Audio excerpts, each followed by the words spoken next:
Just mere months ago, Motorola, with the backing of Google, dropped a bit of a bombshell on the Android space. A phone that was smaller than the common 5-inch screen device and offered a few really practical and very useful new features. And on top of all of that, complete customization.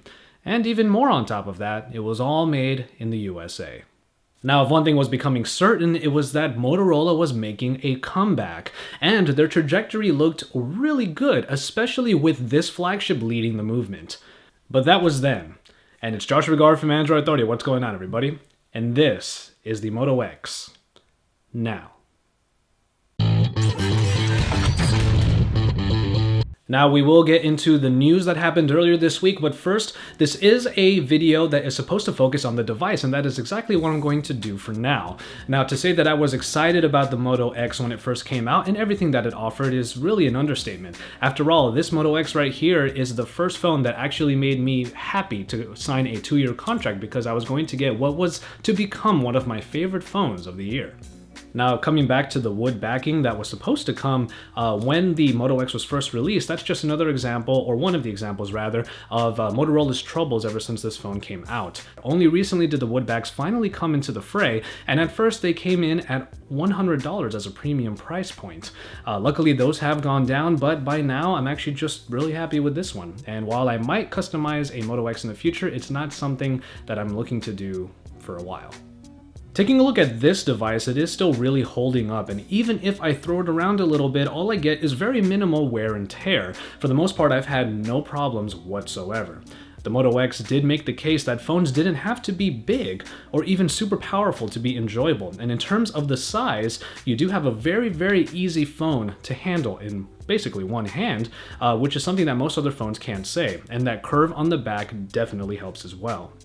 The 720p smaller screen actually never gave me any display envy, and I'm still able to enjoy whatever I'm doing, no matter what it is.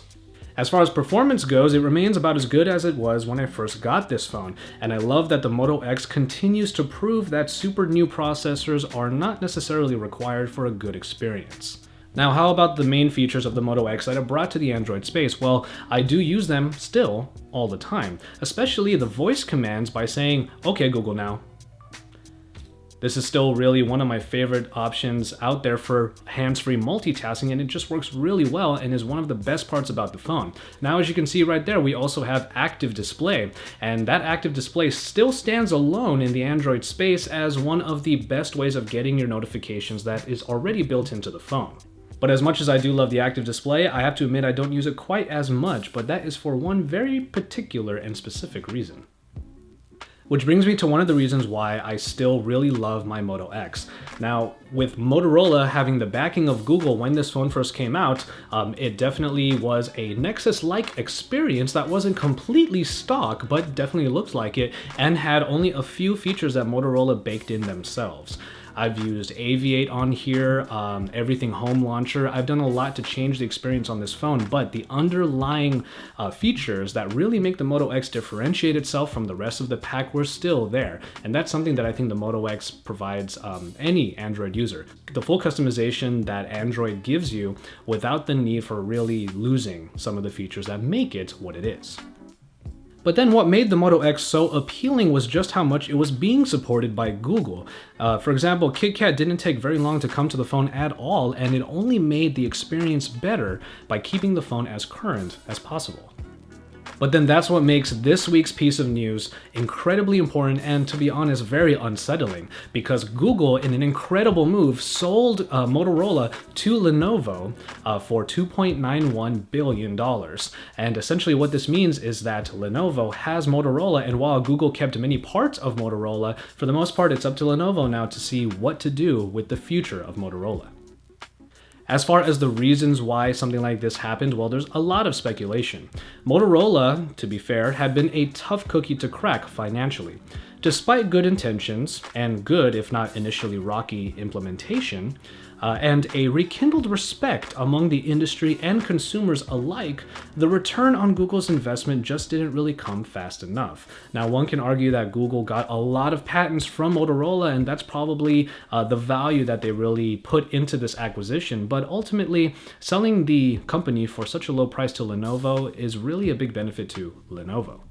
So now one of the world's top leaders in computing now has one of the most recognizable names in mobile. Now, what would that mean for those of you who own Moto X's or have been following Motorola for the last number of months and were really excited about where it was going to go?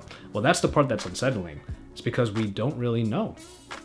The skeptics will point to the fact that Lenovo has its own mobile division and its own sort of image of what a mobile platform should look like, and that might be the main detractor for them. Essentially, that means goodbye stock-like Android experience, goodbye timely updates, and essentially goodbye Motorola as we know it today. But those who know Lenovo's track record of revitalizing old names in tech, like the IBM ThinkPad, may find some positive vibes. Me, I'm kind of in the middle, because while I do like what Lenovo does, I'm a fan of theirs, and I'm kind of excited to see where they will go with Motorola. One of the biggest hopes that I have for them is that Lenovo will let Motorola still be essentially what we know Motorola to be, and just cultivate it from a behind-the-scenes perspective.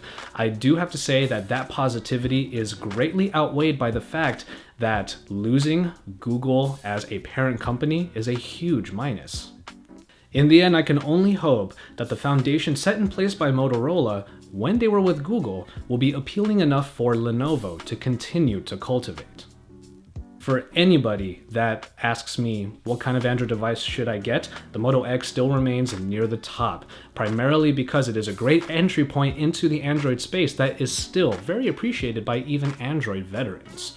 We don't know what the new Lenovo-driven Motorola devices will look like in the future, but until then, you can still enjoy the one that Google helped make a reality. So, as always, thank you guys very much for watching, and I hope you enjoyed this look at the Moto X now, especially considering the big piece of news that happened just a couple days ago. I still think the Moto X is a great device, and since it is still available in the iteration that it is in right now, a lot of users out there will still have a good time with it, even if in the future we don't know where devices like the Moto X might go. So keep it tuned to Android Authority for all of the best coverage. Keep it tuned for our reviews, comparisons, our weekly shows hosted by the likes of Joe and Jace, and also for all of the content by Kevin the Tech Ninja. Our team here has got your back because Android Authority is your source for all things Android.